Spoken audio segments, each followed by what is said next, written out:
I think probably my favorite, my juiciest free agent signing of the day is the reigning Super Bowl MVP, Kenneth Walker III, is now with the Kansas City Chiefs. They swoop in and they grab him for 3 years, $43 million with just under $29 million guaranteed. The Chiefs also are bringing back Travis Kelce, in case anybody's curious.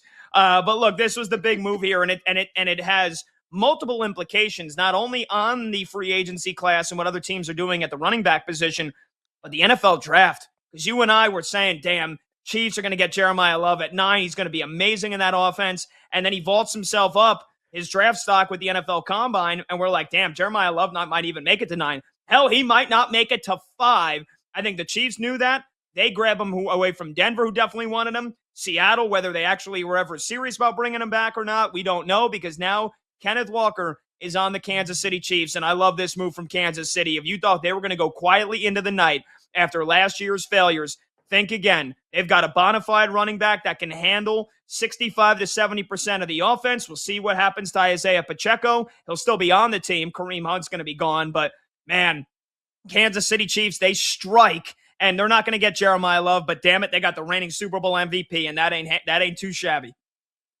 No, it's not. And honestly, I think it was a wise decision by them. They had to invest in a running back. They knew that. And in a way, what they did is they stole Kenneth Walker III away from one of their division arch rivals in Denver Broncos, who are entertaining his services and are also in the market for a running back. They re-signed J.K. Dobbins today, so I guess they decided to just keep it in-house with Dobbins, who is beloved in that clubhouse. So that's the direction they're going to move. But I love this signing for Kansas City. Walker III is one of the most efficient running backs in the NFL. Last season with the Seattle Seahawks, 17 games, 221 carries in the regular season, over 1,000 yards on the ground, 31 catches for 282 yards. He only had the 5 total touchdowns, only saw 51.3% of the opportunity share, but he was top 24 yards created per touch. He was number two among all NFL running backs and total missed tackles forced, trailing only Bijan Robinson in that category with 77 yards created, maestro as well. I love this move for KC, and really the question now becomes, how much work will Walker III get in this offense? Again, nearly in a 50-50 timeshare last season with Zach Charbonnet all day. I think Walker III is a really good shot, maybe getting 65, 70, 75% of the overall opportunity share. He's a guy, in my opinion, that can handle 17 touches per game. I think Pacheco will only spell him maybe 5 to 8 times per contest. They do that. They lean on Walker a little bit more than Seattle did, as long as he remains upright. And this offense is going to blast off to the moon. So I absolutely love this signing for Kansas City. Smart move for them. Takes them out, of course, the Jeremiah Love sweepstakes, as you already outlined.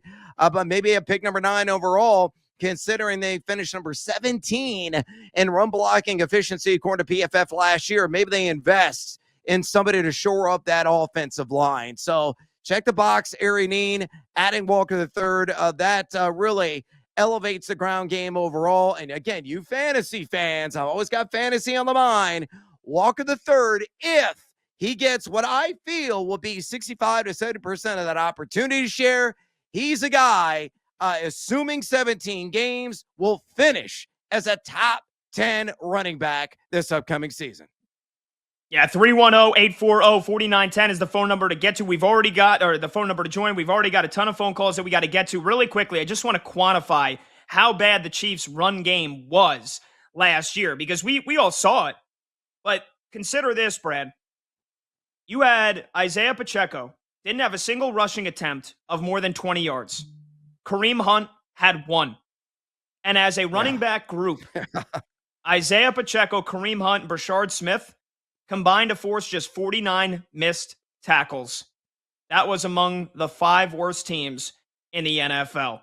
And you talk about Kenneth Walker. Now, again, the NFL, it's a sport where we have violent car crashes basically every play. So anything is possible. But Kenneth Walker he played every single game. He played every game. He was as healthy as can be. Didn't miss a single practice once the season began. He was a full participant in all but 5 of them. And so you got a guy that was as durable as can be last year. And you mentioned they 50-50 with Zach Charbonnet. That's going to be a big question mark. How many touches a game does he get? How healthy do they try to keep him throughout the season? How much of Isaiah Pacheco do we see? Because he's somebody that when he's running well, I mean, he's pretty damn good. But, he had some injuries over the last 2 years, and he didn't look nearly as explosive. So this was critical for Kansas City to upgrade the run game. And I think once they realized, hey, Jeremiah Love's going to be gone by the time we pick, we got to do something. They made the biggest splash that you could in a free agency group that also had Travis Etienne. He signed today, and some other running backs as well. The Chiefs got the reigning Super Bowl MVP. The Kansas City Chiefs, I think Mahomes is going to come back better than the last 2 years. Yep. Coming off the torn ACL. He's going to be on a mission. Kansas City is going to be freaking dangerous, and they might win that division next year.